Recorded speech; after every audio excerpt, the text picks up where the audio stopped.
So max flow. So so this, in some sense, max flow is kind of, you can think of graduating from like regular algorithms to kind of really advanced algorithms. Like it's kind of really like when you think about graph algorithms or like graph algorithms that you kind of get questioned on in an interview, the most advanced graph algorithm you would get is like shortest path, right? Or maybe you get Bellman-Ford, but very rarely you get Bellman-Ford, because even Bellman-Ford uses dynamic programming, and it kind of gets tricky, right? So max kind of flow algorithms you kind of only see if you are ever interested in like advanced competitive programming, then you might see it. Yes, but in general it's considered a bit more complicated than other graph algorithms, right? But it's a very, very interesting idea, and very general techniques, and we'll kind of try to understand it. So the max flow algorithms,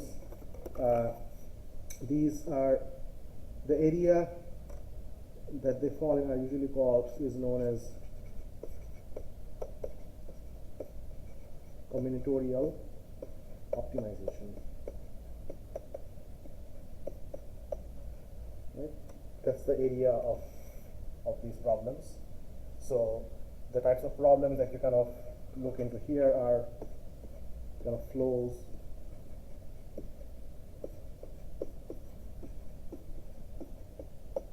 and what is known as matchings, right? So we already seen a type of matching, right? That was the first of the step of matching, right? Matching in a graph is basically you have two pair of objects, and you're going to match two classes of objects, and you match one object from one class with another object in another class, and that just becomes what is known as a bipartite graph, right? And then finding a matching of maximum weight or maximum size is another very useful combinatorial problem. And all these eventually lead to basically, or all these problems eventually can be formulated as linear programming problems.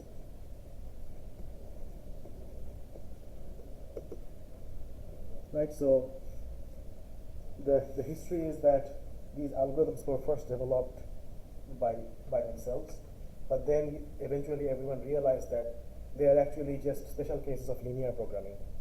So if you can solve linear programming in polynomial time, you automatically get algorithms for flows, matchings, or even cuts. So the other object is a cut. Okay, a cut in a graph. We'll talk about this. And the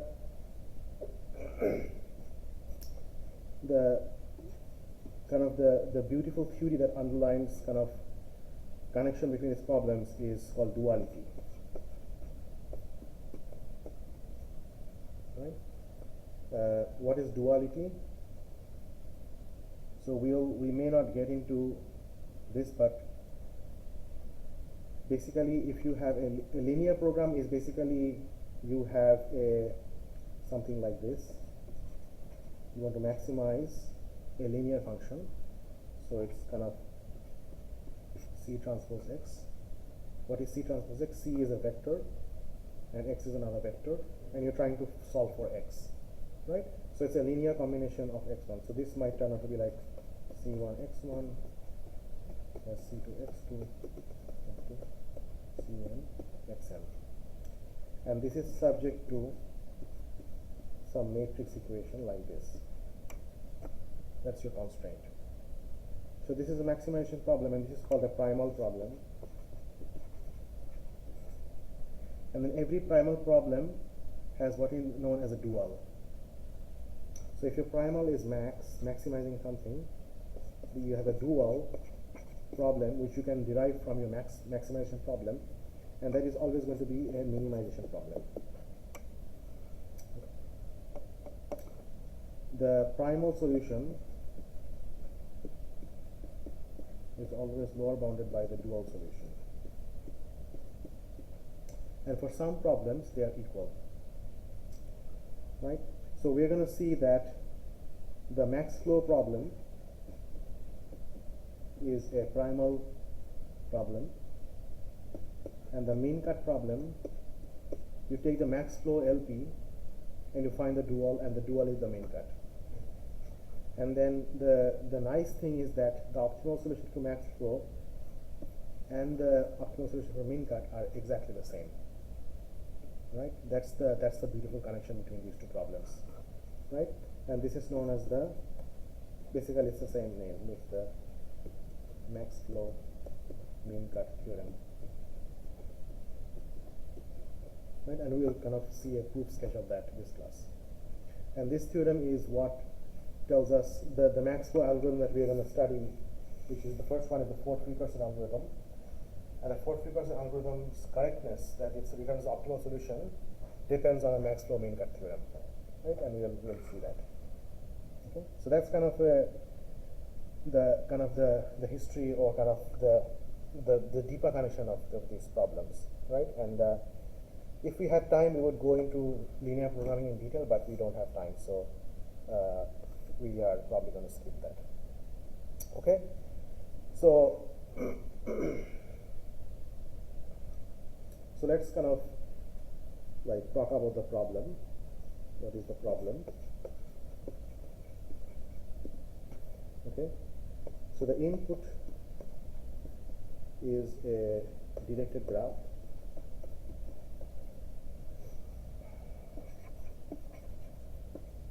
Directed graph G, and we have two special nodes which are called S and T. They belong to the vertex set of G, right? So G is basically a set of vertices and edges, and we have two special nodes S and T. Okay,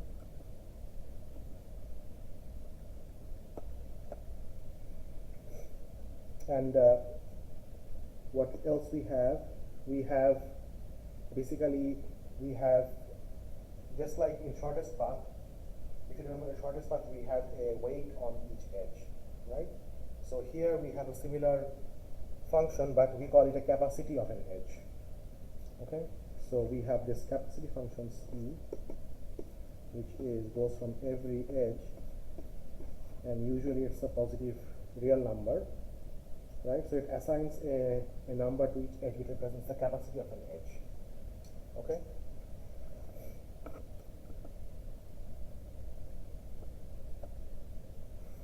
So let's look at an example.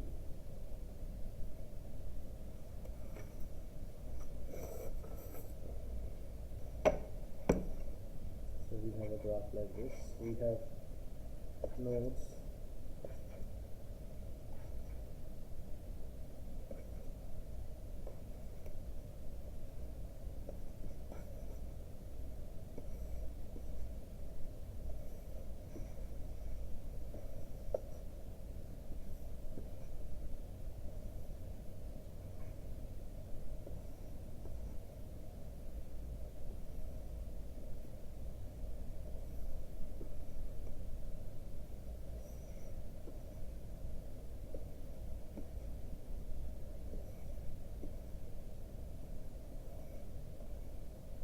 Okay, so now, as I said, the input is a directed graph, and we have two special nodes S and T, right?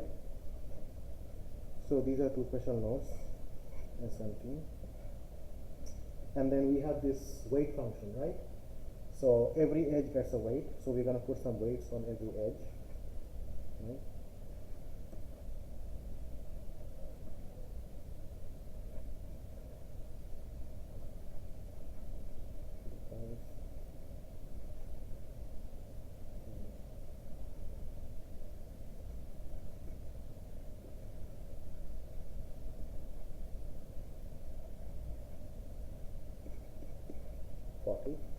Okay, so this is an example input to the problem.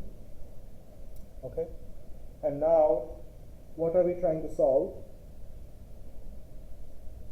So this is also called a kind of a, instead of graph, you can also call it a network,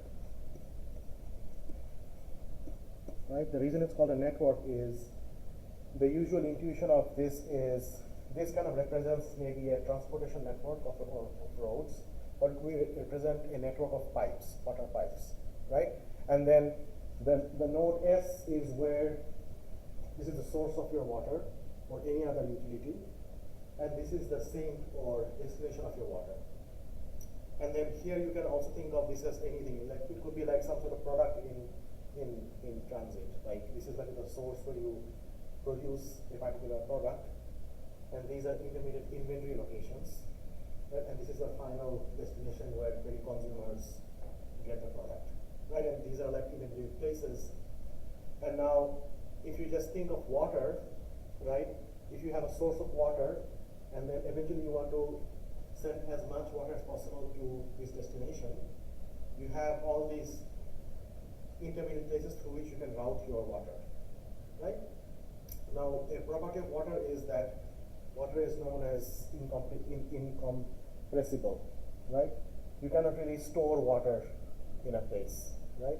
Unless there is like a physical device. So anything that enters a node, everything must leave it, right? So that's a physical constraint. So here you're generating your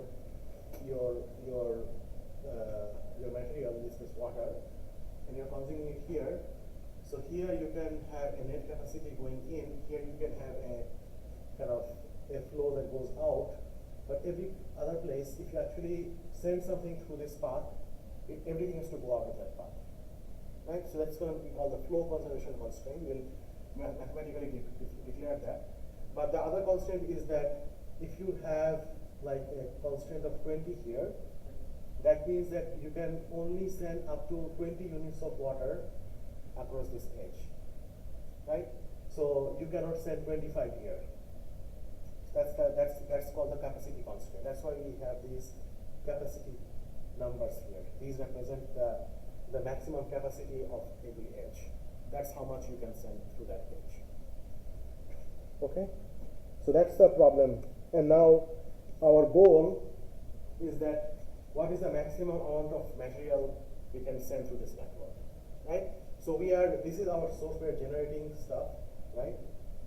So as we generate stuff, what is the maximum amount we can actually pass through and send to the destination?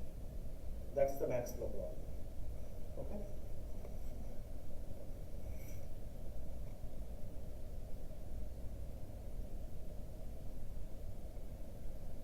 Right. So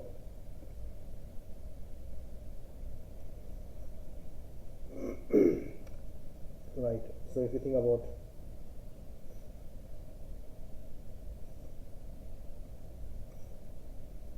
like if you use an example of water, you kind of enter at S and leave at T, or consume at T. For all other nodes,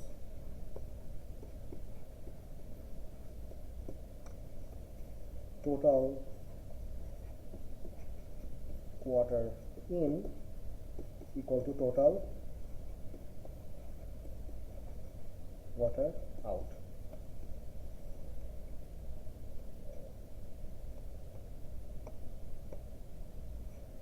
Okay.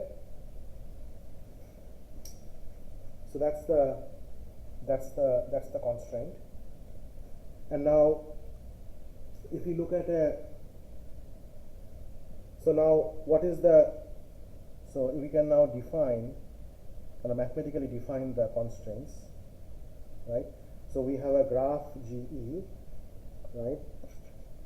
Graph G equal to VE, and we have this constraint of a capacity, right? And then we mathematically define a flow. A flow is basically defined as, for every edge, right, we define a flow variable. So flow itself is also a function from E to R, right? And we look at an example. A flow is called feasible if two constraints hold. One is the capacity. Your flow variable cannot exceed your capacity for every edge, right? So the way I would write it, define it mathematically, is the flow of E is always less than or equal to the capacity of E for all edge E in the graph. Okay.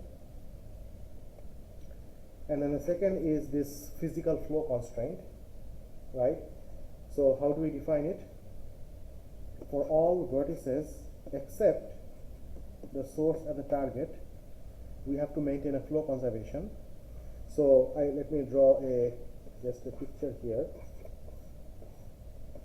So let's say this is a particular vertex V, right? And we have a bunch of incoming edges and outgoing edges. So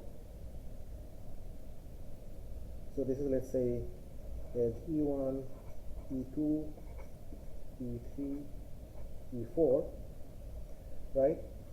So if we have F1 coming in this edge and F2 coming in this edge and F3 going out of this edge and F4 going out of that edge, then here we need that the total amount of flow that goes in, which is F1 plus F2, must be equal to F3 plus F4. Okay, and the way to write it mathematically is, and this happens for every vertex other than the source and terminal or target or destination vertex. So the way we write is basically we sum over, okay, we sum over all u such that u comma v is an edge in the graph. That means u is all the, u represents kind of, in this case, if this is v, then u can be either this or this. Right? Those are the edges you will be in the graph. Right? So here v is fixed and u is changing. Right? So for all of these, we sum up all the flows of those edges. Right? So it's going to be flow on the edge uv. Okay? That must be equal to flow going out. So here I can write it as edge from V to any other vertex u such that this belongs to E, right? And then that's going to be F V u. Okay, so that's your constraint. That's your that's the constant that we have in the graph. And then the objective is to maximize. What do we maximize? So if you look back at the picture, right, we want to, so basically the flow, so the flow solution is take every edge and assign it a positive number that is less than the capacity of that edge. And then the other constant is that for every vertex, the total flow going in across these three edges must be same as the total flow going out, right? Okay. But given those constraints, we want to maximize how much maximum flow we can put in the network, right? And now we know that you cannot save any flow in these intermediate nodes, right? So whatever flow goes in, it goes out. So if you want to maximize, what we actually have to maximize is what is the total amount of flow that kind of goes out of the source or goes into the sink, right? So we say that we want to max. Quickly about the Yeah. graph that you have drawn. Yeah. The vertex right above the source. Yeah. There's 20 going in, 5 and 20 going out. Is that possible? So these, what I've drawn here are the capacities. Okay. I haven't drawn the flow yet. Okay. So the flow is the solution. This is just the input of the problem. Okay. Next I'm going to try to draw a solution. Okay, I got it, sorry. So the capacities don't have to match up. Just the flow that you assign to every edge that has to match up. Okay, that makes more Okay. sense. Right? So I'll give you some examples right now. But let me just formalize it. So what we have to do, we have to just either maximize for every vertex going out of the source the sum of the flow of that vertex, right? Or that actually turns out to be the same equal to every edge that goes into the terminal. Those are the same, right? And kind of one way to see that is basically you can think of augmenting this graph by drawing an edge that So basically you are draining all the flow from here, and it kind of goes here. So you can think of an imaginary edge that connects from here back to here, right? And then if that happens, that means that all the flow that goes out of this should be same as all the flow that comes into it via T. So that total flow into T should be the same as the total flow out of S. That's a way to think about it, if you want to be mathematically precise. Okay? And now, so that's the problem. That's the max flow problem that we have to solve. And now, the solution to this is basically an assignment of flows to every edge, right? So now you tell me what could be a kind of a trivial solution to this problem. Naively, I'm just thinking we dynamically store the best flow as we go from source. Yeah, that's good. Like, but you're thinking about the algorithm. I'm saying that I just, without any algorithm, I want to assign. So I'm not trying to maximize first. I'm just trying to find a feasible flow that satisfies all the constraints. What would be a trivial feasible flow that satisfies all the constraints? Just some, like, a droplet, you know, type? Close. By droplet you mean like something very small, Yeah, right? So what's smaller than smaller? Zero. Zero. If you send zero everywhere, right? So one solution is send zero everywhere.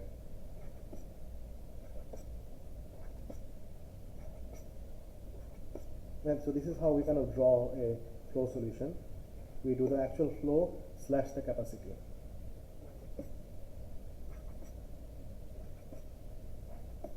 And now you see that the total flow, so obviously this is not an optimal solution. We are just not sending as much as possible. But for every edge, the flow is less than the capacity. So we are satisfying all the capacity constraints. And for every individual vertex, it's 0 in, 0 out. So that flow constraint is also satisfied. So it is a feasible flow, but obviously not optimal. And then now, so that's a feasible flow, but we can now think of like any other, trying to improve that flow, right? So for example, if this is my first node, the first edge, I can send 10 across this. It's satisfying it. Now when I send 10 across here, right? 10 across here, I need to pass it to 10. I cannot store 10 here, right? So I need to pass it through. So maybe I do 5 here and 5 here. Okay? So then this node is okay. But then once you send 5 across here, right, I need to send it out here. Okay? And then, for example, if I send 5 here, I need to send 5 out from these nodes, right? So then let's kind of do this, like let's send 10 more here, and then let's send 5 here, right? And then in this particular node, right, this node is gathering 5 and 10, 15, so 15 needs to go out of these nodes, right? So you can start to see that it gets, like, in kind of just trying to naively solve it gets kind of tricky, right? We need a principled way of solving it, right? So this is 15 out here, so maybe we do 5 out here, 5 out here, and 5 out here, and then 5 and 5, they add up to 10 across here, right? And then I had 5 here, 10 here, 5 goes here, 5 goes here, so that's a total of 10 going out. So I can do 10 here and then 0 here, and then 5 and 10 go to 15, so I can do 15 here and then 10 across here, right? So now this satisfies the flow constraint for every intermediate vertex. The capacity constraint is okay, and you see that we send total of 10 plus 10 plus 5 equal 25 from the source, and here eventually we also in the sink we send it 25. Right? And then we are going to try to actually increase this flow until we get a maximum. Okay? So that's our job to solve this problem. Any questions about the problem statement? Okay.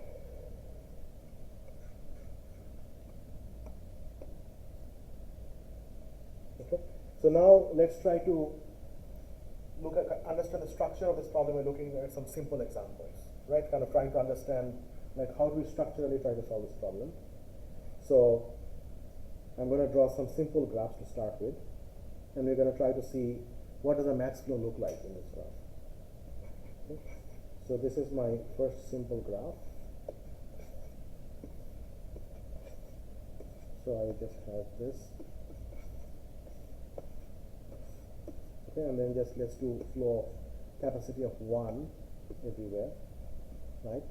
So this is my network. It's a valid network, right? It has a one source, one terminal, and then positive weights on every edge, and it's a graded graph, right? So what would be the max flow that we can send on this graph? It would be 2, right? So we can just send 1 across this path and 1 across this path, right? So it's going to be 1/1, 1/1, 1/1, 1/1, right? So the max flow is 2, right? Okay. And now let's look at another example.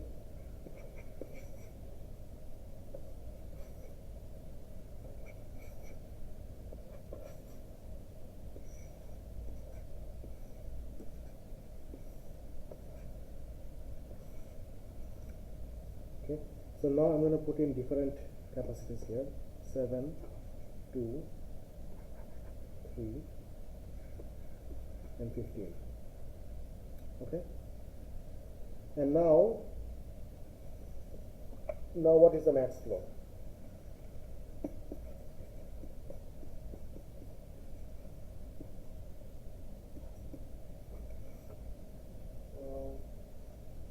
I guess my reasoning behind, I'd say 5, but my reasoning behind it is because I'm splitting up into 2 paths. That's the current intuition. That's how you kind of think about an algorithm actually, right? So the idea is that you're trying to, because you want to send some flow from S to T, you see, is there a path from S to T? And what is the maximum I can send along that path, right? So you're actually, that's how your algorithm would work in principle. So you kind of look at, okay, there is this one path, and then on this path, I look at the capacity of all the edges, and I find what is the bottleneck capacity, right? Kind of, because in this case, you have this path where the first is a wider pipe in some sense, where you have more capacity, but then you're constrained over here. Like, if you just send 7 here, there is no way you can get out 7 on this path. So the max you should send from here is only 2, just because this is the bottleneck, right? So if you find this path, you can only send max of 2 along that path, right? Because, and then this edge is what we call the saturated edge, because there is no more capacity left here. In some sense, next time I try to do something, this edge is almost like it's not there, because there is no more capacity to send along this edge, right? So on the top path you can send 2, and then similarly in the bottom path, you discover this path, right? And then you see that you kind of look at the capacities of all the edges on your path, find the mean capacity, and that's your bottleneck. For the lower path, the bottleneck is 3, that's your bottleneck capacity. So you can only send a flow of 3 along this path, right? So then that's going to be 3/3 and 3/3, and then your max flow is 2 plus 3 equal to 5. Okay, and these are, there is already kind of the ingredients of kind of max flow algorithms here, is that as long as it's possible to find a path from S to T, you find that path, you look up the capacities on that path, find the bottleneck capacity, and try to send that amount of flow along that path. And then you can rinse and repeat until there is nothing else you can do, right? So that's kind of the idea. And then now the question is, if you are given S and P, how do you find a path from S to P? Like what algorithm would you use? Probably the DFS. DFS or BFS, anything would work, right? As you just need to find a path, right? So if it's BFS, you start from S, kind of explore level by level until you reach T, and that gives you a path, right? So in the simplest form, that should be good enough, right? And then later on, we will see that there are sophisticated ways to find paths, and that helps with the algorithm's performance. But basically, the basic idea is just to find an ST path. Okay. All right. Very good.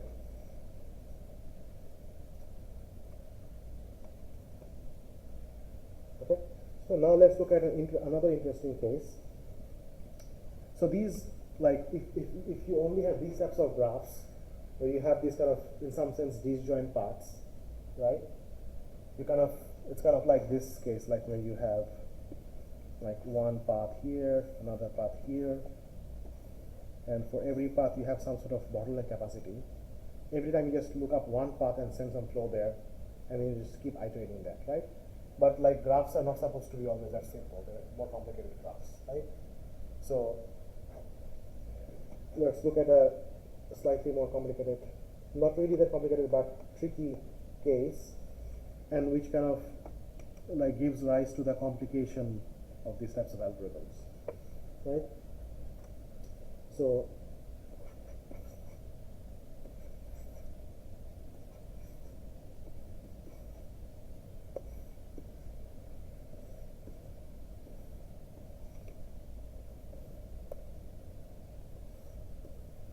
now I basically added another path here,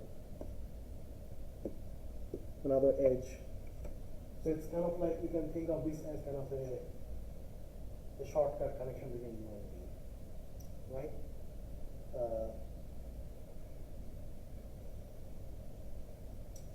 And now, again, now let's think about this and think of the naive algorithm, the initial algorithm that we're thinking about is that we find an ST path, try to send as much flow as possible on that path, and then repeat, right? And now, in this case, let's say I'm not very careful about finding a path. I just find any path, right? So I might as well find this path, right? If I find this path, I see the bottleneck is 1, so I'm going to do 1/1, 1/1, 1/1. So I've sent flow 1 so far. And now basically I am kind of blocked, right? Because I want to send one more across here, and then if I send one here across this path is going this way, so I cannot send anything here, and then this is saturated, so I cannot send any more. So in this case I'm blocked.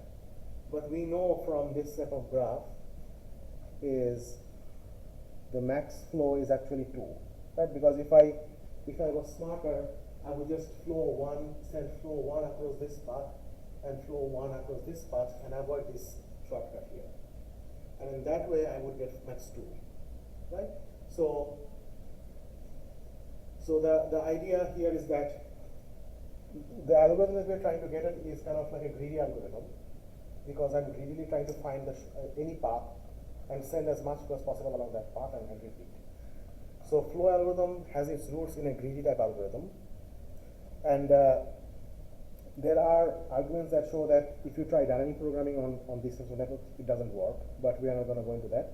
But the basic idea of an algorithm for the flow problem is by nature a greedy algorithm.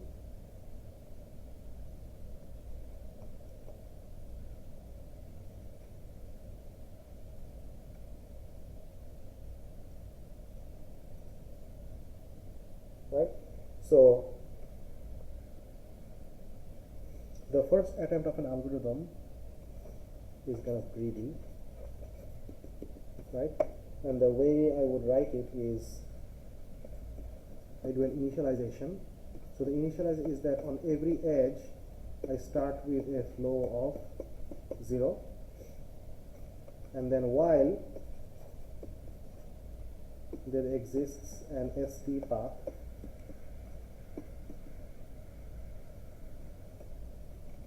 E such that the edges in P are not saturated. Right? What does this mean? It means like I try to find a path from S to T where there is at least some remaining capacity on every edge. Right?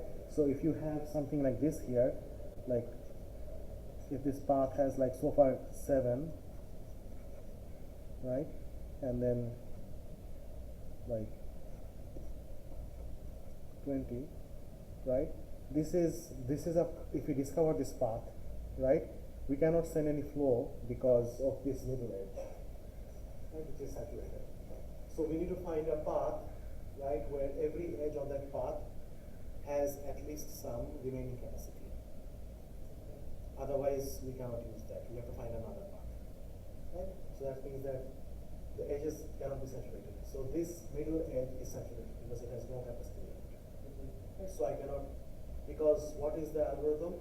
The algorithm is that for this path, we find the minimum remaining capacity, and if that is 0, then we cannot use this. Or we can use it, we can just send 0 flow here. Right? So that's the idea here.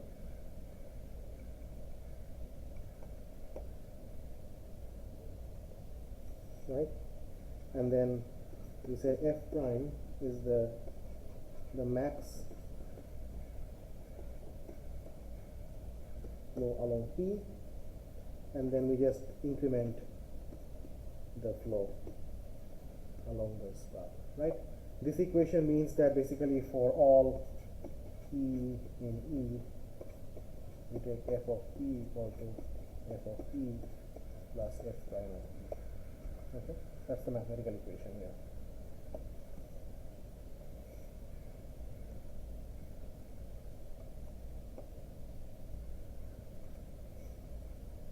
And then finally we return it. Right? And then we already looked at an example where this would fail, but a good example is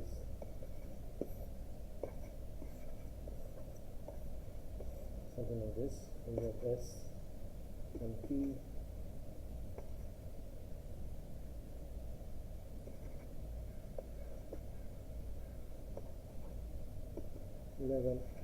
We discovered the first path here, and we sent flow 3 along this path, and then we discover this, and we send T, and then we return 12, 13.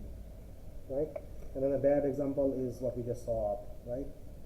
If the first path I choose here is this path using a shortcut, right, then I cannot send more than one flow, and then it would return a flow, but it's not going to be the optimal flow because we're not careful about the choice of the path. Okay, now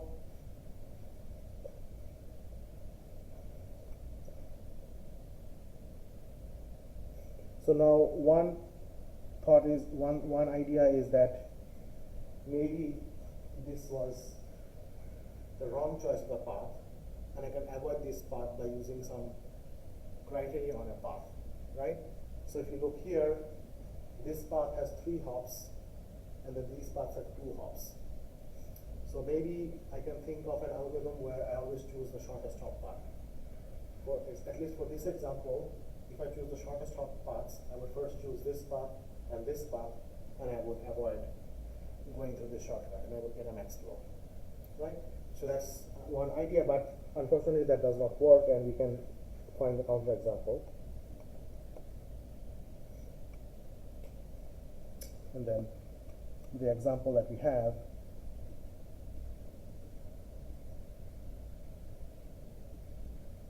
is this one. So let's say we have S equals to 0.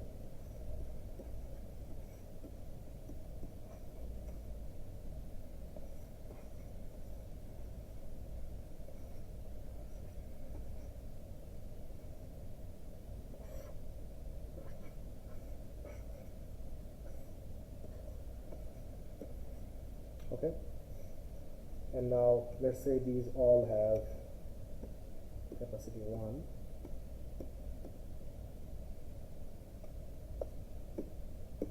Right? And now if I try the shortest path algorithm, the first path I would use from S to T, which path is the shortest ST path here? It's the one that goes straight through. It goes straight through, right? Because this path has 1, 2, 3, 4. This path has 3 hops, and the other path is this one, 1, 2, 3, 4 hops. So this is the shortest hop. So let's use that path. So if I use that path, I go through this. So I'll use up 1/1 and 1/1, right? But now the problem is the other two paths, right? So this is another path, and this path falls on a overlapping path, right? So because if I now choose this path, it does not, we cannot send any more flow because of this bottleneck path, right? But if we did not choose this path, what could have we done? We could choose this path, send 1 across here, and then this path, send 1 across, and they don't overlap. And then I would do the same too. So choosing the shortest path does not also work, right? So we need another clever idea to kind of solve this problem.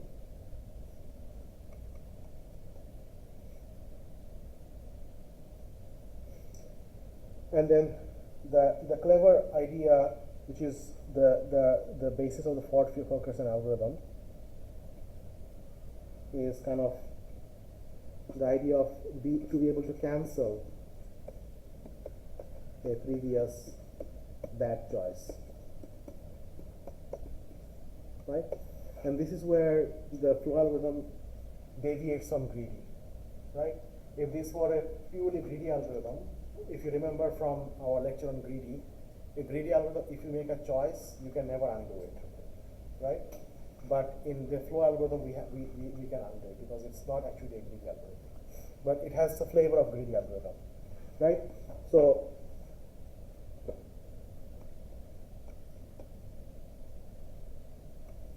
let's look at the simple example again. So we have S and T, right? Every path has capacity 1, right?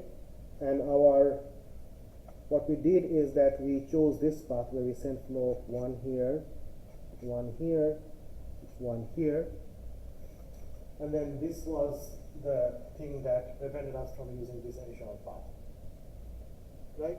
So now let's think about it. Let's say somehow I kind of temporarily try to violate the flow constraint, right? So let's say I try to push flow 1 here, right?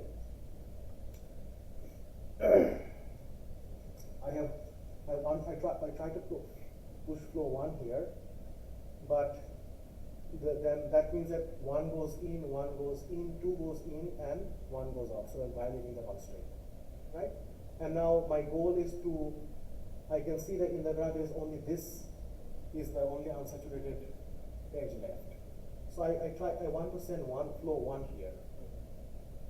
The only way I can do it is kind of send the flow 1 in this reverse path. But that is not allowed because my edge goes this way. But what I can do is that I kind of made a bad choice here of sending flow 1 here. I try to undo it by sending like -1. If I try to send flow 1 along this path, this is 1 along this path and 1 along this path, that would kind of cancel this bad flow. So I send 1 here and then forcefully send 1 here, right?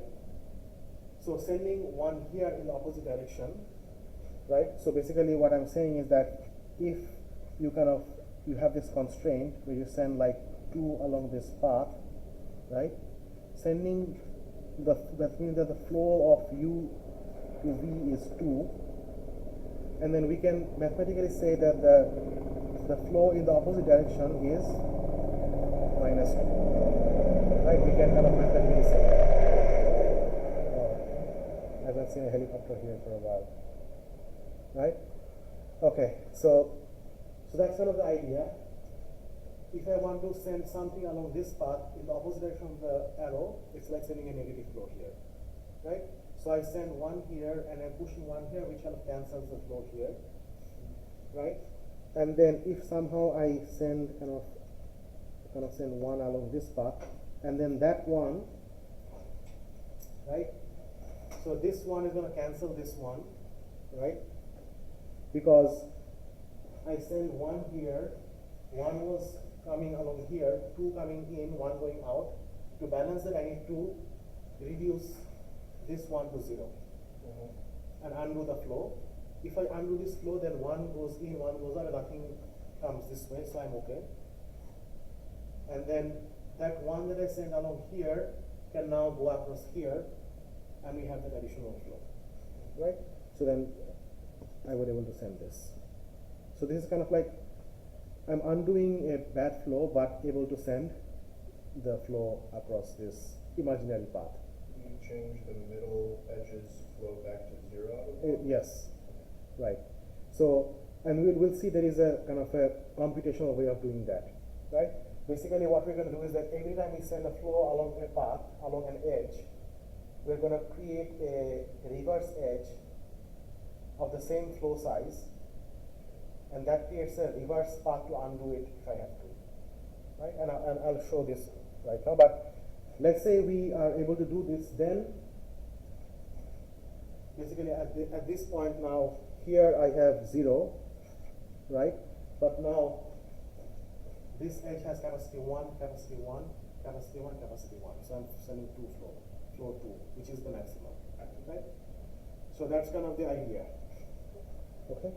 So does this make sense? That's kind of the key idea of the fourth fulkerson algorithm, which we're gonna write down next. It makes sense, but it can be like massively complicated, or like computationally intensive. Like if you have a long snaking path, you have to go back up the snaking path, discover that you have no other existing paths off of it, and say, oh, I can't actually try reversing that.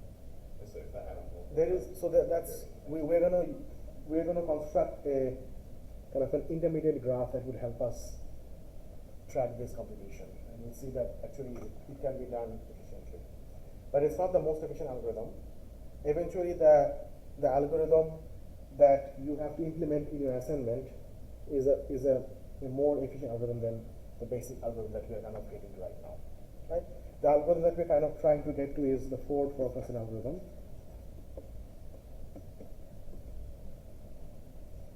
Right, that's what we are aiming for. And then the better algorithm is the Linux algorithm, which is what your assignment is. So we'll kind of get into that at the end of this class and probably wrap it up next class.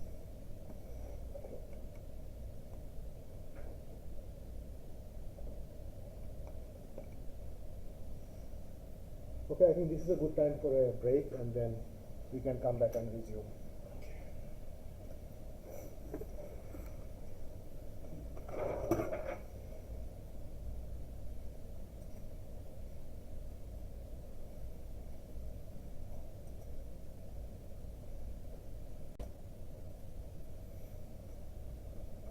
Okay, so we were exploring this idea of cancelling a flow, right? So how do we formalize this or make this into an actual algorithm, right? So what we're going to do is we're going to construct something called a residual graph.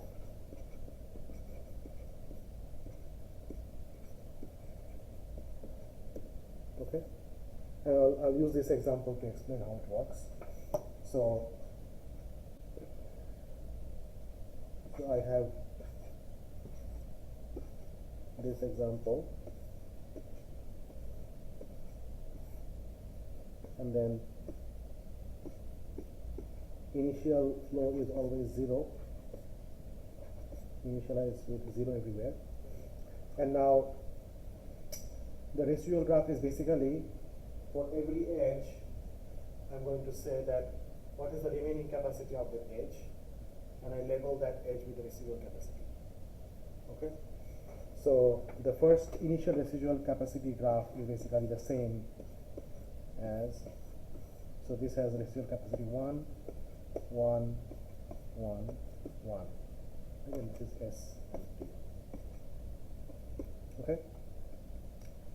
So this is my residual graph, let's call it G, let's say R.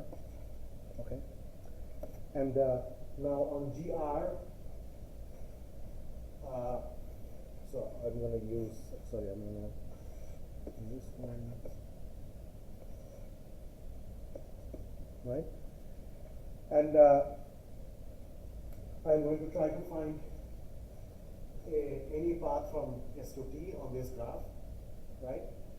And then let's say I'm going to use the longer path through this shortcut, and I'm going to try to find that path, right? So now my path computation is always going to be on the residual graph, which records the remaining capacity on all edges, right? And now the way I'm going to do it is that I found this path, right? And then this path is, the bottleneck is 1, right? So now my new residual graph is going to be like this. So this is the kind of the tricky part. Okay. So the top, the first edge there, it has capacity 1, and then I'm using a 1 in that path. So the remaining residual capacity is what? On the top edge? 0. Right? So the remaining capacity is 0, right? So if it's 0, then I don't need to draw any edge from S to that vertex U, because there is no capacity left, right? So I'm not going to draw an edge from S to U. But what I want to draw is, I've used up capacity 1 on S to U. I want to keep a path for me to kind of reverse that. So what I'm going to do, in the reverse direction, I'm going to create an edge that has the same value of the flow that I've used up. So I'm going to do like this. I'm going to create a reverse edge where the value of it is basically how much I used up in the original path. Okay. And if you used up 1, its capacity is still 1. So the initial capacity was 2, you used up 1. What do you do? Good question. In that case, there will be a forward path, forward edge, and a reverse edge. Right? I'll use that example. Okay. But very good observation. And now, what about here? This path is also used up, but I want to create the reverse path so that I can undo the flow, right? So I'm gonna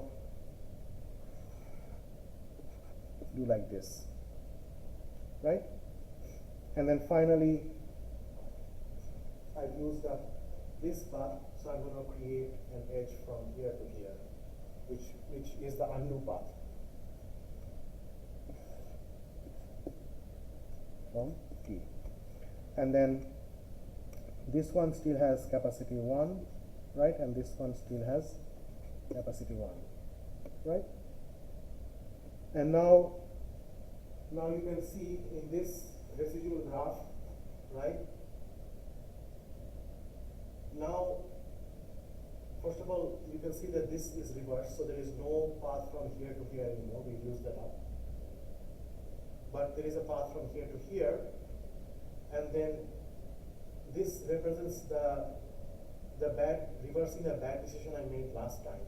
So now, physically now I actually have a path from here because of this residual graph construction idea. So now now in this residual graph, I can do another DFS, and I will discover that from here, I can go from here, here, and here, and I have another path, right? So I can now use that residual path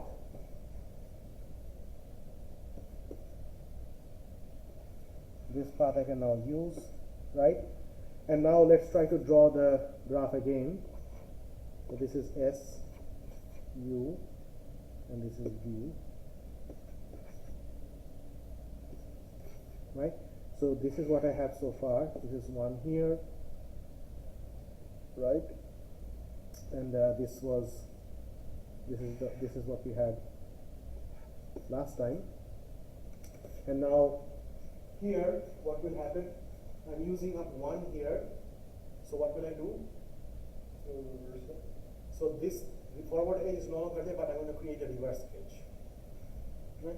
So I'm going to create another reverse edge here of, and it's going to be the same as the value of flow in the forward direction. Right? And then same for here. I'm using one here. So now this reverse edge is reversed again. Because this is now my new edge in the residual graph, I'm going to reverse it again because I'm now undoing, I'm kind of using it up, right? So now this goes again to be 1, and then finally this path is again reversed here.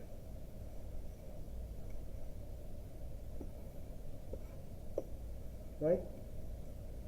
And now, so far, my total flow is 2, which is optimal. But now, if this is my new residual graph, and now you can try to find another SD path, right? So what will happen here? You kind of try to start from here, and you see that both of these edges are now incoming. So there is no longer any path from S to T. So this is where your algorithm will terminate, because your residual graph no longer has an SD path. How do you know that your flow is still 2? So the flow, I'm keeping track of the flows. I didn't do that. The first path that I did, I got flow 1, right? So that's something that I'm going to do, right? Kind of. The first path that I did, my flow F is 1, and then. That you're keeping track of it. I'm just. Is that like you will have to prove later that the flow doesn't change when we change the path, right? That we're not breaking. Whenever we, so basically we have our original graph and we have this intermediate residual graph which we're using for computation. Yeah. But the flow is actually associated with the original graph. Right. Right? So that's kind of the idea. So the flow is a function for every edge to a real number in the original graph. So we're kind of keeping track of a edge vector or an edge array of the original graph where we're kind of adding up the flows. Every time we find a path in the residual graph, that path will have a bottleneck capacity, and that's by how much we add the flow of every edge on that path in the original graph. So that's kind of the idea. Does it make sense? I'm trying to like prove in my head that you're changing your path, right? Mm-hmm. So by changing your path, how do you know that your flow is never going to go to the negative? It's always going to just increase by the bottleneck that you now flow. So flow is always additive, like we're always adding to the flow. I'm trying to like think of why that is. We're changing paths. Couldn't your flow technically go down in one area and still go up in the other? I see what you're saying. So basically you're saying so we have to prove something. We have to prove a bit of stuff there. Your question is kind of related to, so in the residual network, right? Whenever you are using up some flow, the capacity of the edge is the remaining capacity, positive. And if you saturate that, then it goes away and you're going to put in a reverse edge. The reverse edge always has a positive capacity. So then next time you go along that edge, right, you're always going to be adding something. So if you go along a reverse edge, you are negating some flow that you already added before. Yeah. So it will never become 0 because the reverse is just negating some existing flow. Yeah. So there is a mathematical way, and kind of as we prove that, if we kind of argue about the correctness, it will kind of be more precise. But that's kind of the idea, which is why you never get negative, right? The only time you can get negative is that you did a flow and then you try to undo it, but you undo only the amount that you've done before. You cannot undo more than you've done before, because the reverse edge will have a capacity equal to the flow in the original path that you put. So that's the maximum amount you can undo. That's why it won't become negative. Okay?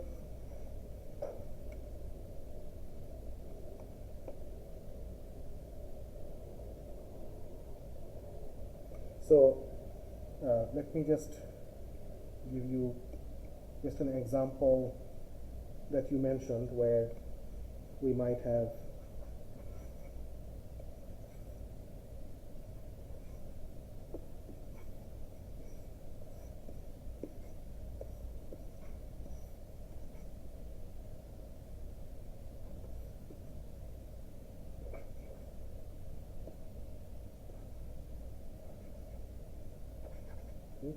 right. So in this example, if I try to do now in this example, if I use this path, right, and this path, the bottleneck is 1.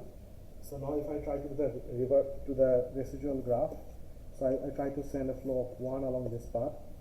So what will happen is that I have S to U, right? From S to U, I'm using up 1, right? So 2 minus 1 is 1. So we still have a capacity of 1 that remains in this forward path, but then I've used up flow of 1.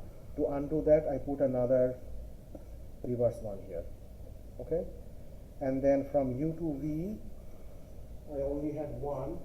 So in the forward direction, there is no capacity left, but I'm going to put a reverse to undo the flow 1. And then the undo is always this one is always the amount of flow you used up in the positive direction, right? So that's the maximum you can undo, which is why it won't be negative, right? And then from T again, from here you're using up 1, so remaining capacity is 1. The 1 is remaining, but I put another 1 here to undo, right? That's kind of the idea here, okay? And then this remains 3 and this remains 3, right? And now in this case, you still have 1 path here and another path here to go through, or you can even go through this path, right? You have a lot of paths left here.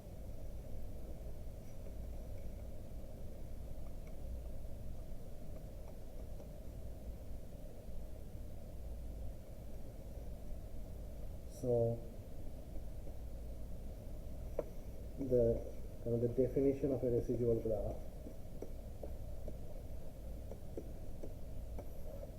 is let F be any flow in G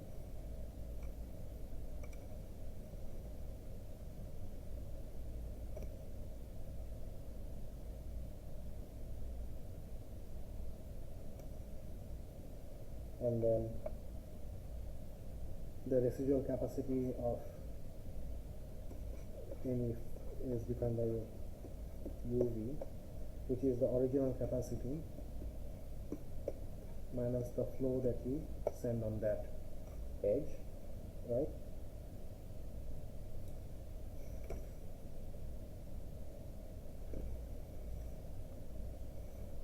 Right? And let's think of a way to kind of unify this idea.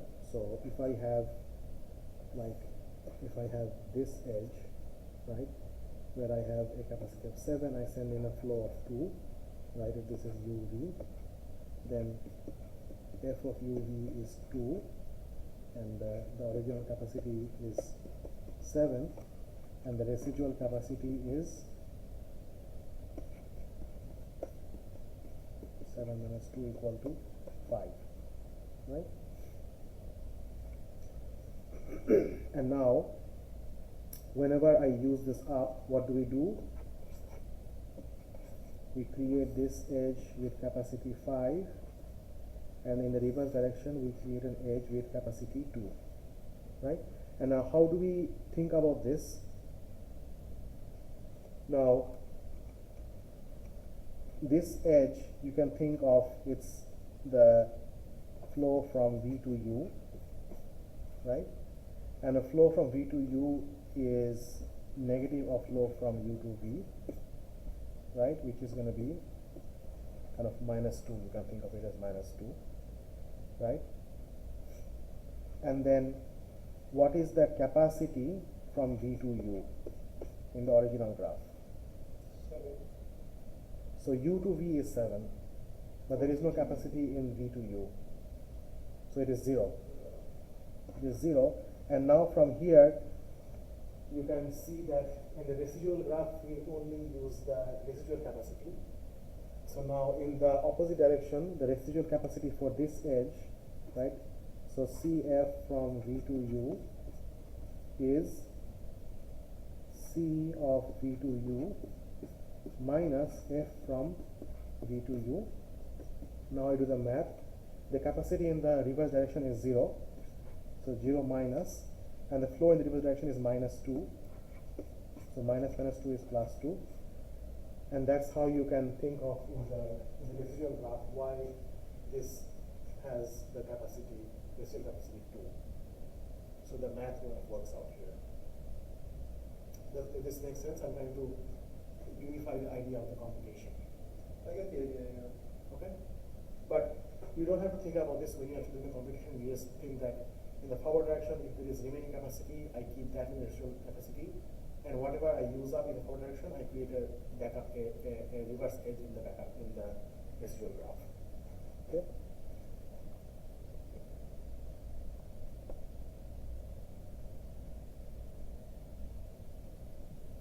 And then this basically leads to the fourth fulkerson algorithm.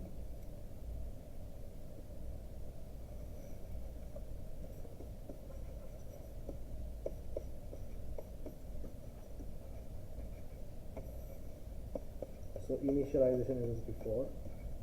Initially everything is 0 for all edge in the original graph. And then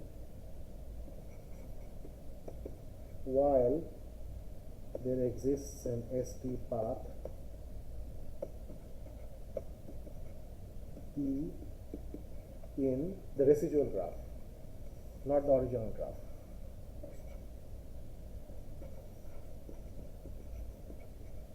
Which means that every time we do an iteration, we need to recompute the residual graph, right? So there is computation involved there.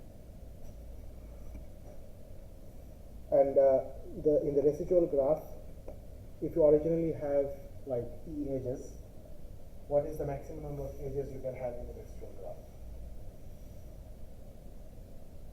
Maximum. Twice E. Oh, yeah. Because you might always have a reverse path, right? But it's still bounded, right? So it's still efficient to kind of compute that, okay?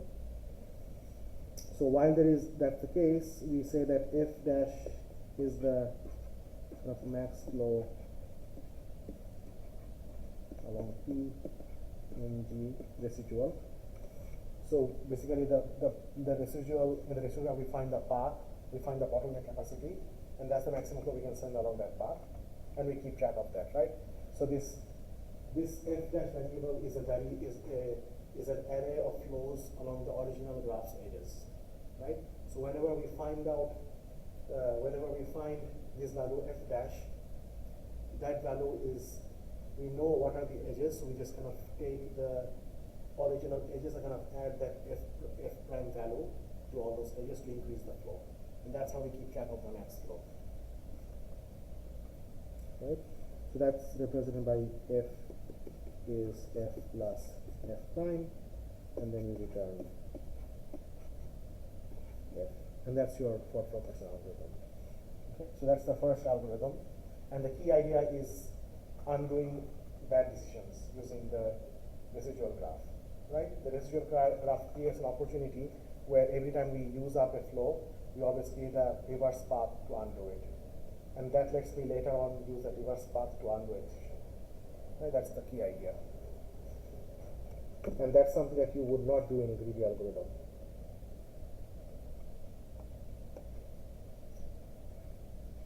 Okay?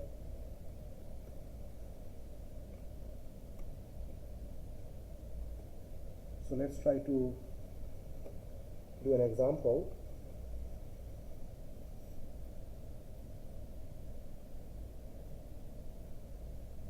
Okay,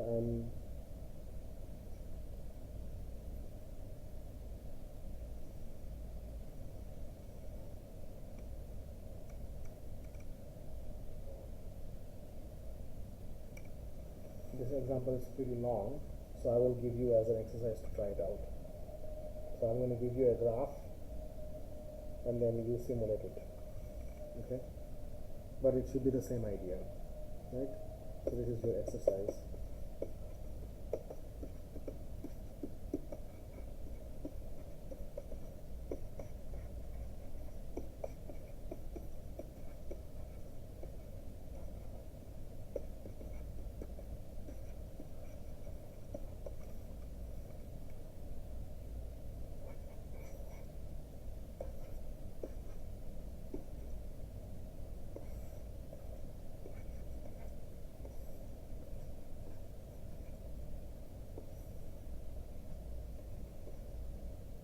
Actually, maybe I'll do at least part of it and then you can finish it.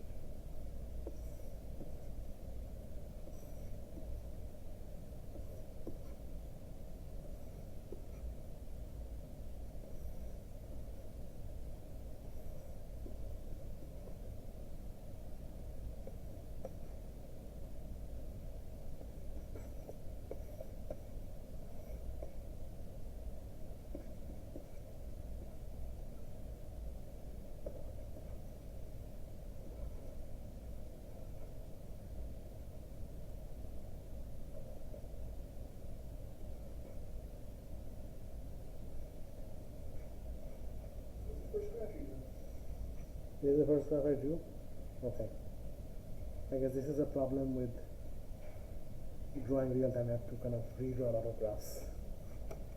There should be a way to copy and paste, but I'm not that advanced yet. Okay. So, like,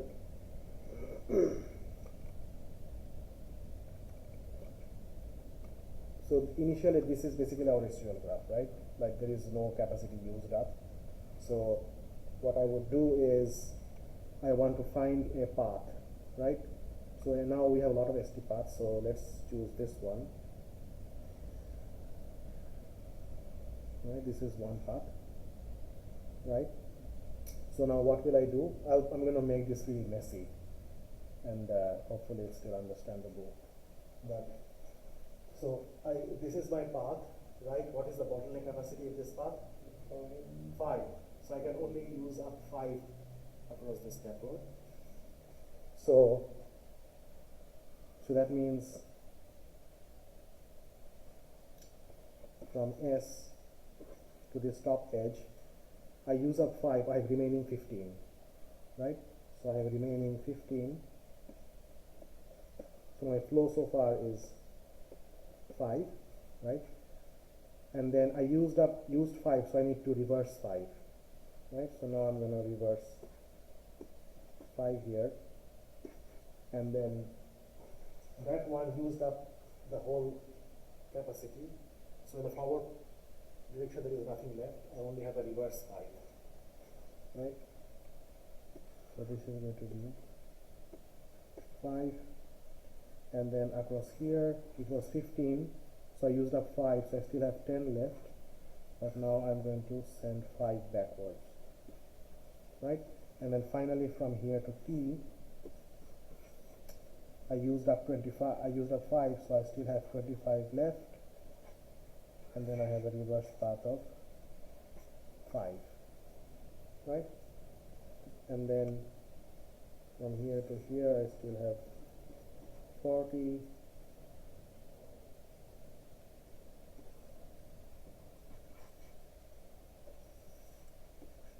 This has 5. I have a edge here. This still has 25. Here it's 20. This I still have 5. This still has 40. Is there anything else? So I think at the end this is still a 10 here. Right? Hopefully this is still correct. Okay. So this is actually going to be 5 here. Okay, so now this is my new residual graph. Hopefully I'm not making a mistake. And then there are many more paths, right? So now I'm gonna find the next path. So far my max flow is 5, right? And now let's try to find another path, right? So maybe let's use this path here. In the fourth fulkerson, it doesn't matter which path you choose, as long as you find one ST path, you're good. So I can choose this path here, right? And the bottleneck is 5, right? So Choose one with a bigger bottleneck, and we'll be here for. forever. Yeah. Let's see. There's one that goes 40, 25, and 40. That's the big one. 40, 25. This one. This one, right? Yeah, so the bottleneck is 25. Yeah, that's a good choice. So basically what we're going to do is this. So the forward is going to be still 15, right? And then this one is going to be reverse 25. This will also be reverse 25, right? And then this is going to be reverse 25 to T. But in the forward I still have 15, right? And then, so I think probably we should, I'll let you finish this. So I think you get the idea, right? You're gonna fill up the remaining graph and then you can do it. And that's why we should write a program for doing this. But I think you get the idea. I have some slides which I can share where you have a simulation of it, but you should be able to do this. Okay? I'm just gonna let's kind of look at what is the final what the final thing looks like, right?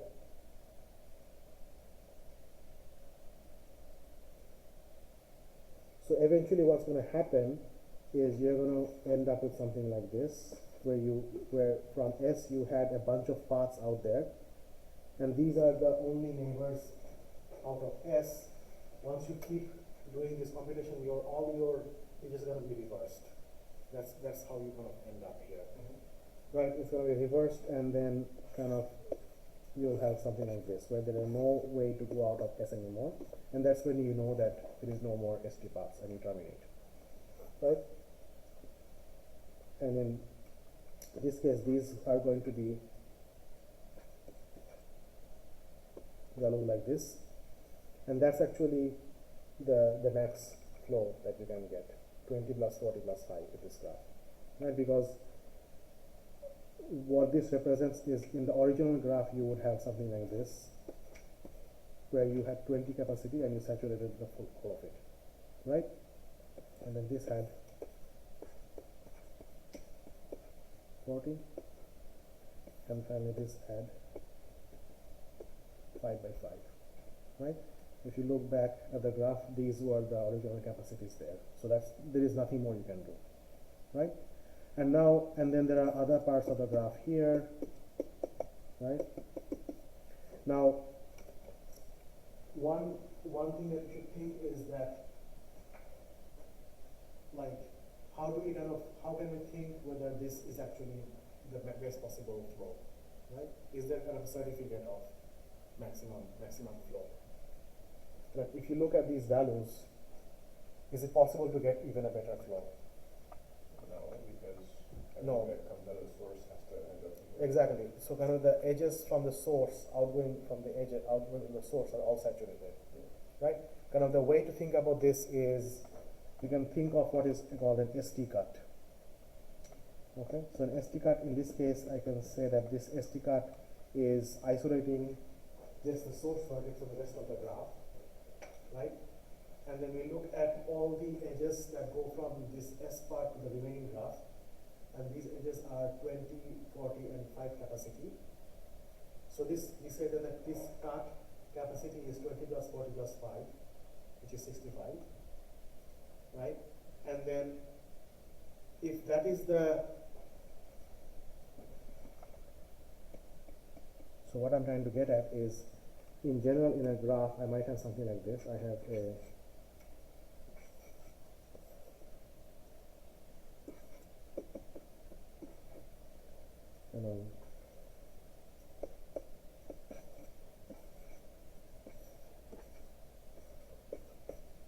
some type of paths across the graph, right? And now So let's draw a better picture. Actually, this is not a good picture, but basically I'm trying to say that kind of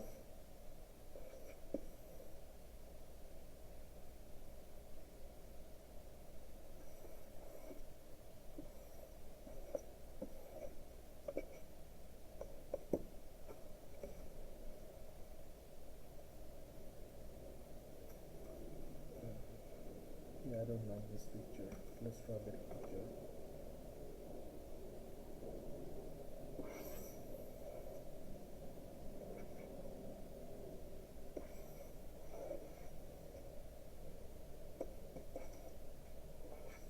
Okay, so let's think about this picture. So basically I have a partition of the graph into two sets. In one set is, this is the set of all vertices reachable from S. Okay, and these are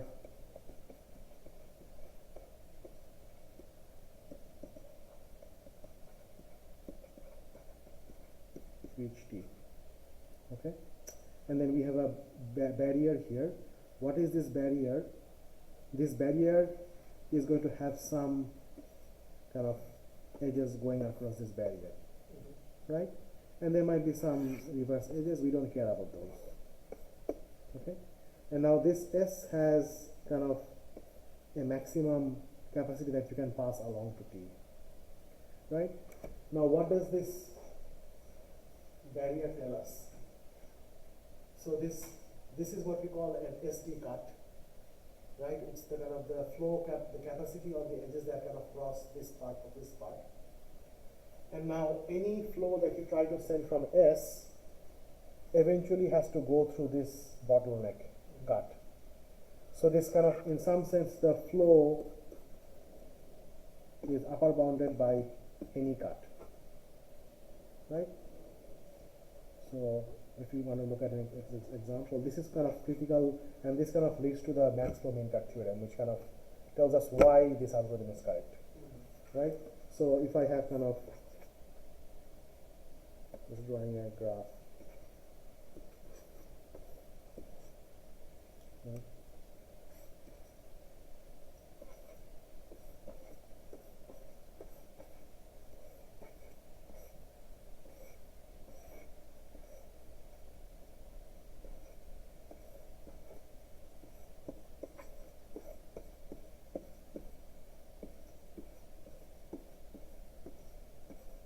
Right?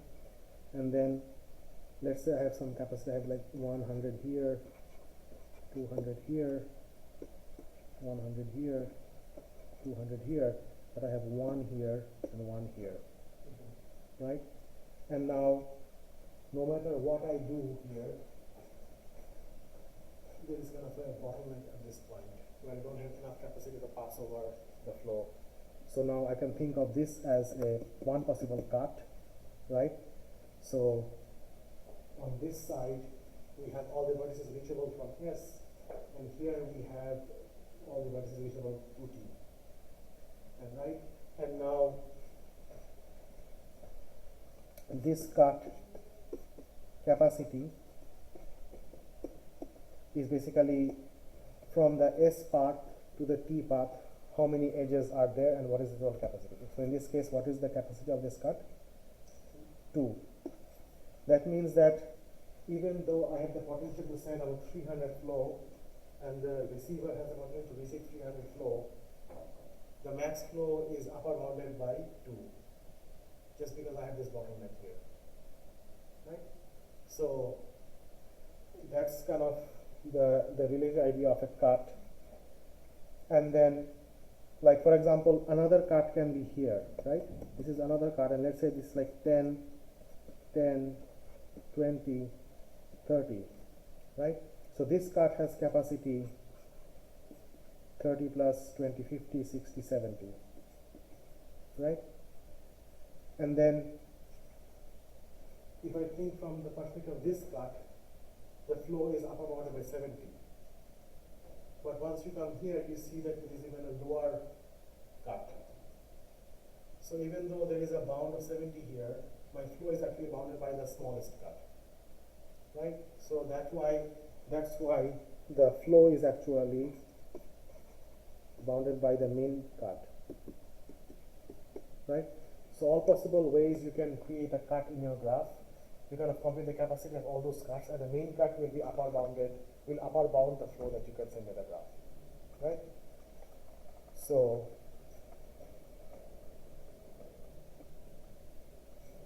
and then now this holds for all possible flow, right?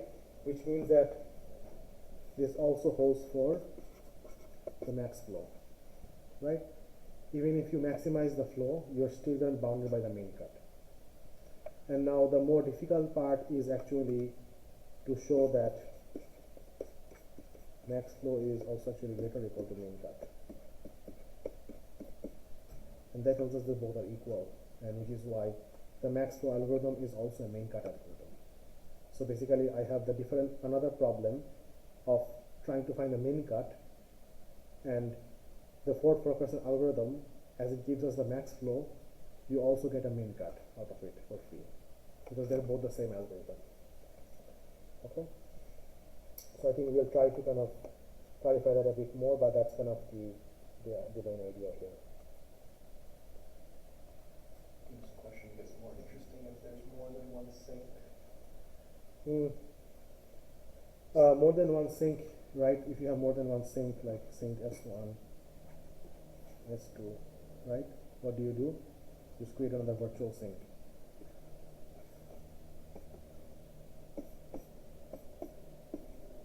And then you can create infinite capacity here.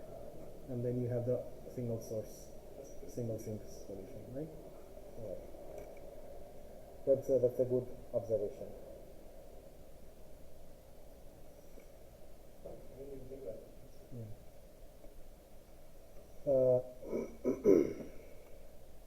Okay.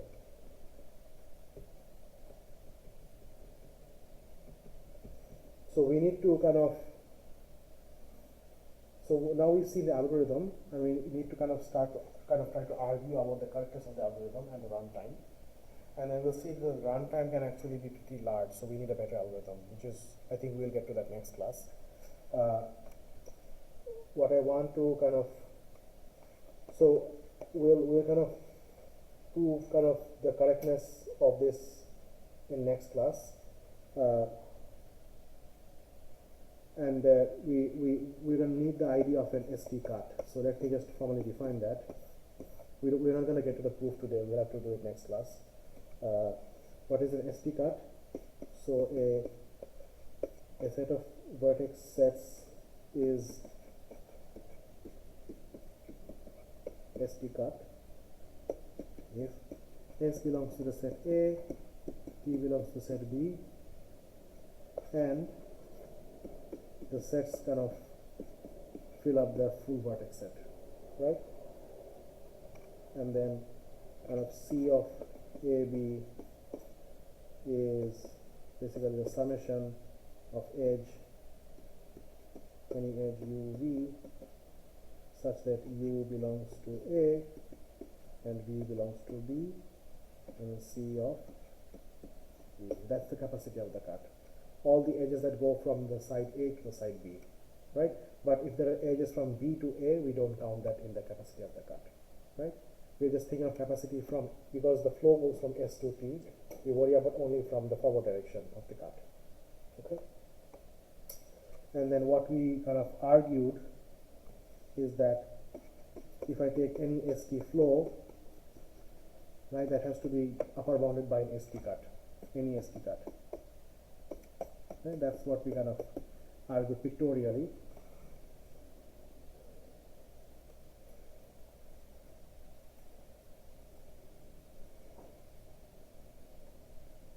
Right, and the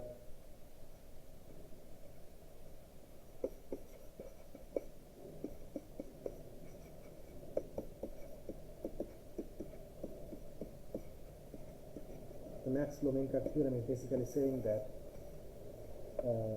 they are equal. There is no gap. That's the idea, right? So this is, if I do max and if I do this to be min, that still holds, but the opposite direction also holds, which is why it's a equality, right? Formally the theorem is like this, right? So if I have a, let's say I have a graph and I have any flow, right? And let's call that value of the flow V of f, right? So let's say I use fulkerson to get a flow value, and the value of the total flow is V of f, right? Then the theorem says that the V of s is going to match any cut in the graph, right? For some st cut. Okay, that's one statement. So the theorem basically has three parts, which says that these three statements are equivalent. Okay.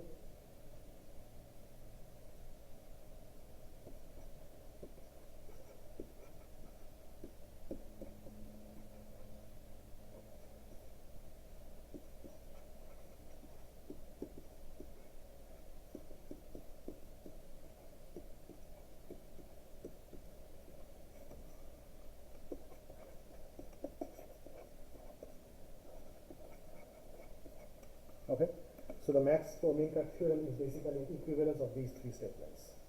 Okay, what does it signify? Basically, it says that the way to think about this is that one, if you assume one is true, then that implies two. If two is true, that implies three. If three is true, that implies one, right? Or anything else. One implies three. They are all equivalent statements, right? How do you think about this? So if you have a flow and it matches any cut in the graph, right? That flow has to be a max flow. Okay, we haven't proven it, but we can prove it, which is what will give us the optimality of our formulation algorithm. And then if f is a max flow, right, and then you look at the residual graph corresponding to this max flow, then that residual graph cannot have any additional st paths. And that's the terminating condition of Fulkerson, right? In Fulkerson, and this tells us that if this theorem is true, that tells us that when the Fulkerson algorithm terminates, it terminates with a max flow. Why? The Fulkerson terminates when there are no more st paths in the residual graph, and at that point I have a flow, a computed a flow, and this theorem says that from 3 to 2, it says that then that flow has to be a max flow. Right? That's kind of how you use this theorem. So if you can prove this theorem, then that tells us that the Fulkerson algorithm is optimal, or gives us the maximum flow. Okay? And then the other part is kind of the connection with the cut, right? That in general we know that a flow is upper bounded by a cut, but anytime a flow matches a cut, that flow has to be maximum. In some sense, it is saturating that cut, and that's the maximum you can do, right? And that has to be maximum. There is no way to increase beyond a particular cut. Okay? So we have to prove this theorem. Okay, does the statement make sense? V of f, what does that actually mean?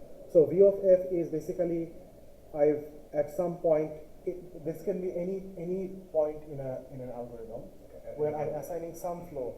So it's also true when it's the initial state where f is 0. If f is 0 on all the edges, the V of f is 0.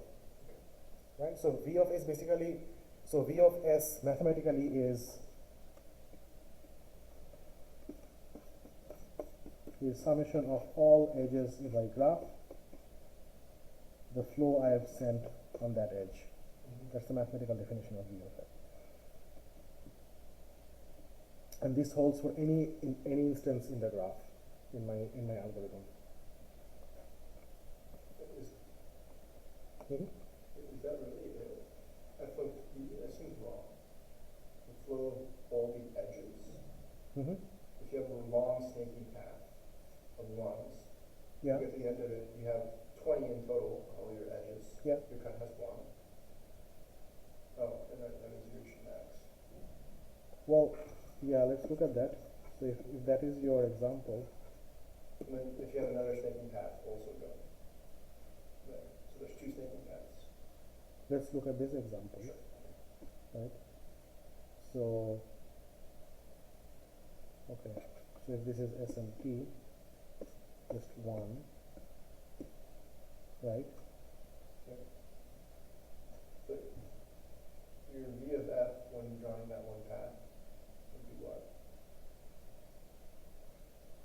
Oh, sorry, you're right. Okay. I made a mistake, exactly. So it's not that. Very good catch. Well, we already, we have the definition, right? Yeah, I already know what it is. Yeah, It's just sorry. that equation. Okay, so then I made a mistake. Very good catch. This is kind of just from the source, right? So from S to any vertex V or U is the flow from S to V. So basically it's from just going to be this edge. Yeah, exactly. Right. I think it's getting late, so my brain is not working. Okay. Let's try to kind of start this proof and then we'll finish it, right? So basically the strategy is going to prove from 1 to 2, then 2 to 3, and then 3 to 1, right? So let's look at 1, 2. That's kind of usually easy, right? So, well, it's basically what it is, right? So if F is any flow, right, then we know that any flow is bounded by any cut, right? We didn't mathematically prove it, but we pictorially said that that's true, right? And then that means that V of F can only go up to the value of the cut, right? So this is the upper bound. So basically the max of this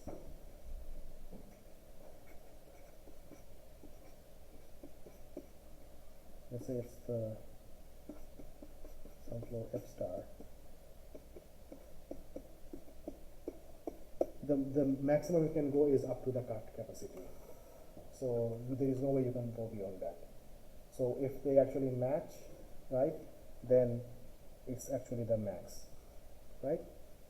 So this is general is in general less than or equal to, but when it's equal, that means that's the maximum flow that you can have.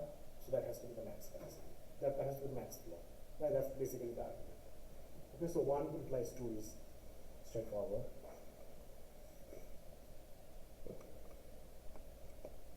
Okay, and then let's say you want to say 2 to 3,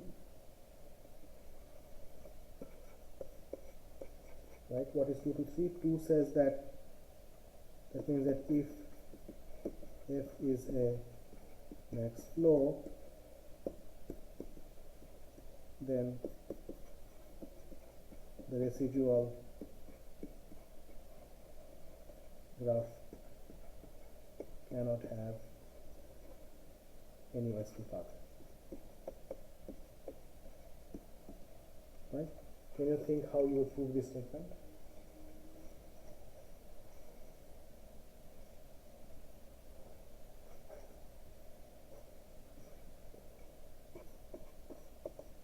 Let's use contrapositive, which means I'm assuming that let's say the residual graph actually has an ST path, right? So let's call it GR has an ST path, right? Right. If there is an ST path there, that means I can still send a flow across that path, right? Which means that the original flow can be augmented, so it's no longer maximum. So that disproves that our claim that F was a max flow, and that's basically the idea. So it's pretty simple.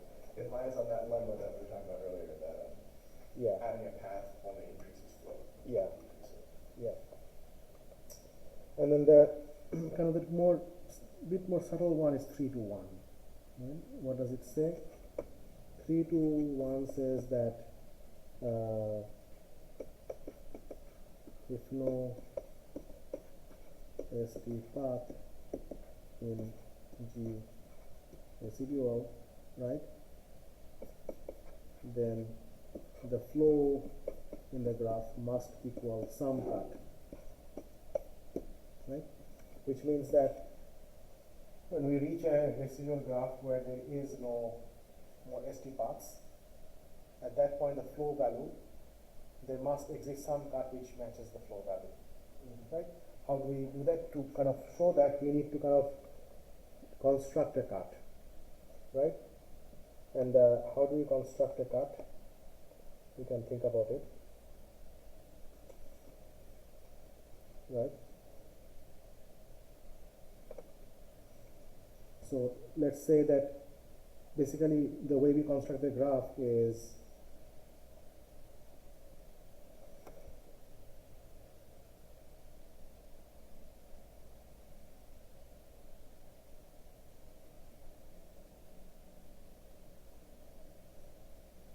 so we say that we kind of say that A is the set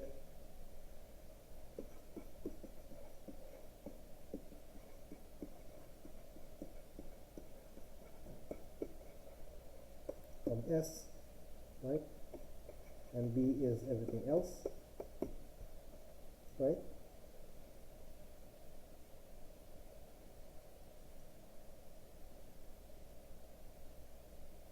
And now, if you think about a residual graph, right, when the algorithm terminates, so there is no more ST paths, what would that look like, right? So there is going to be a kind of a set of vertices which are reachable from S, right, and they form a partition, and then we have a bunch of vertices that are all kind of that can reach T, right? And now let's kind of consider, we've kind of formed this partition of A and B where S belongs to A and B belongs to T. And now we want to think about what do these edges look like that go across S, the A part to B part, right? Now, if let's say this is the original graph, right, and then I have a residual graph, right, and we know that in the residual graph there is no ST path, which means that these edges, when we look at the residual graph, these edges, there cannot be any capacity in the forward path, right? If there is any capacity in the forward path in the residual graph, then there is a path from S to T, which is not the case, right? So this is my original graph, and then I have the residual graph, which would look something like this, and then kind of we have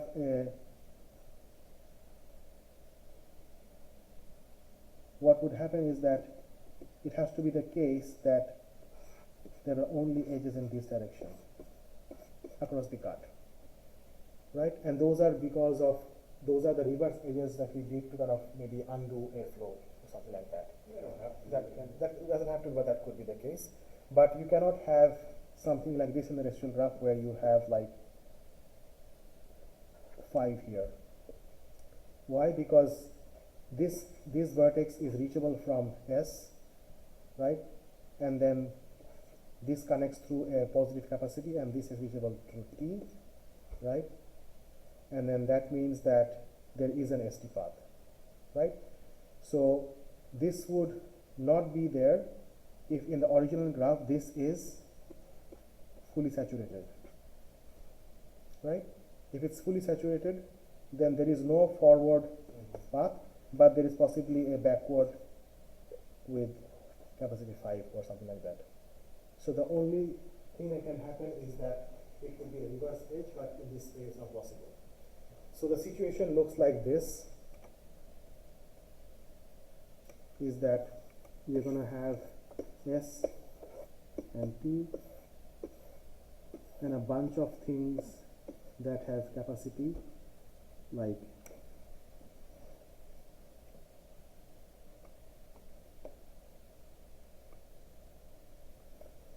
so these on this edge, if this is an edge A comma B, for all of these, it's going to be the flow is equal to it's saturated in the forward direction, right? And then in this direction, it has to be that the flow is 0, right?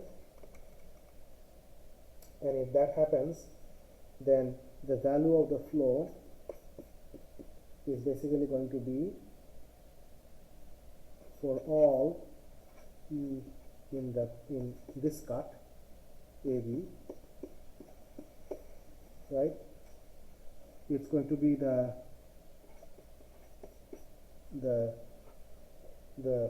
flow of that cut, the flow of that edge, right? And that is the value of the flow, right? Because from S, that's all that can pass through to this part. But this is saturated, which means that the F is actually summation of E in the cut AB, actually the full capacity, which is the capacity of the cut, right? And then that tells us that the flow actually has to match the capacity of the cut, right? That's the idea here, okay? I think we are over time, so let's end here and we can kind of revisit this next class. And the next class we will also look at the actual algorithm we implement in that, and we should give example. Okay? Thank you.